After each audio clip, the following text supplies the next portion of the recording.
Well, you know what, guys? I did it again. Fried another axle. Same side, same axle. And here I am again, trying to get this baby home. I MacGyvered the tires. Excuse me. I couldn't do anything with the bearings this time. Couldn't fix it. So I just tied up the axle and I put a wedge between the other axle and the frame so it gave me some clearance. I've been driving since 12 o'clock last night. We were at a train show in Napanee, and yeah, we decided to take a break at Brighton, and I walked by the back axle there and I smelled something like brakes burning, and I looked at it and I went right close to it, and I didn't put my hands right on it, but I put it near, and boy was she hot. So I took the wheel off, and yes, the bearing was fried. The bearing was fried. There was nothing I could do. So I just MacGyvered it together best I could. And now we're driving home, taking all the back roads, letting all the traffic go by. So yeah, I've been at it since midnight. No sleep, just driving, trying to get home. Trying to get this baby over to C-Cart so they can order me another axle and see what happens.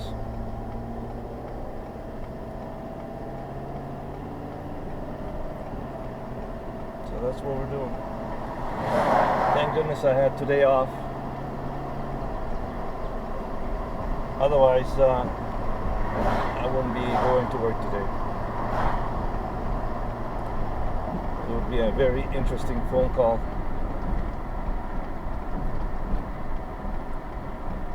And see what we can do.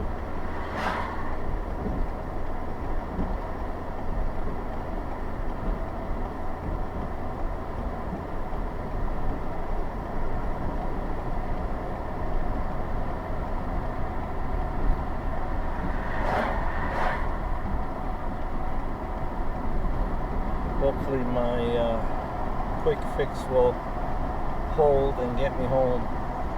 I've got 158 kilometers to go to get home, plus another 20 to get it over to C-Cart. See what they can do again. Unbelievable. I mean, talk about the bad luck. Rolled the trailer, fried one axle, blew a tire, and now another axle. Like, when is my bad luck going to change? Alright, so I had to pull over on the side of the road over here and check the wedge that I put in between the frame and the axle, because as I was driving I noticed that the trailer was tilting to the passenger side a bit. So I went out and I looked, and sure enough the wedges have come out and was sitting behind the wheel. So what I did was originally was I put the two wedges in and I put one strap on the front of it, and I guess as I was driving, that strap wasn't enough. The back side of it came out and slipped off and went between the wheel. So now what I did is I had to jack up the frame with the little jack that I had with a whole bunch of blocks. I should have taken a video of that. What a disaster. I mean, it was just a mess. But anyway, I got the frame up high enough to readjust the wedge, and this time what I did, I put the one strap up front and then put another strap on the back side of it. So this time when I'm driving around, it's not gonna fall apart or come apart. And that's how I got it back home. So that's why I had to pull over to the side of the road. And you know what? While I was doing this, not one person came and said, "Hey, are you okay? Do you need any help?" or anything like that. I had a couple of people stop and look at me, and then they just drove away. I mean, this was a fairly busy corner. There was a restaurant and a gas station and a stoplight, and like I said, no one even looked at me and see what is going on with me or anything like that. So after readjusting the wedge, restrapping it, I started out and headed back on the road again. So that's why we're stopped and pulled over.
Well, I did another axle, and this is what it looks like after the mishap or the disaster.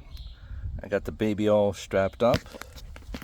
Then I had to put some blocks of wood over there underneath the axle and the frame so the wheel wouldn't be rubbing up there.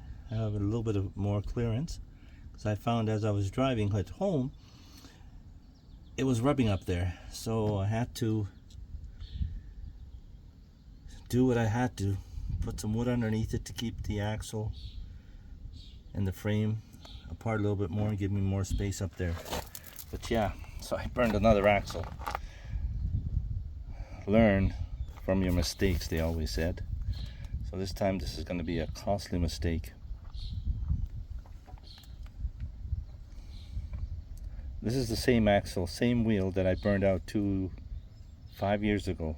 They looked it up on the records. So regular maintenance to prevent this from happening.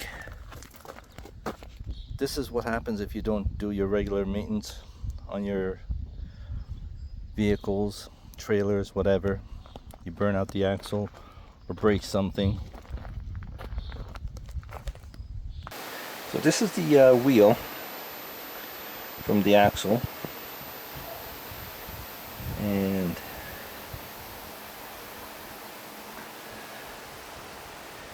that's what happened to the bearing inside of it. Just destroyed it. Also, this time it destroyed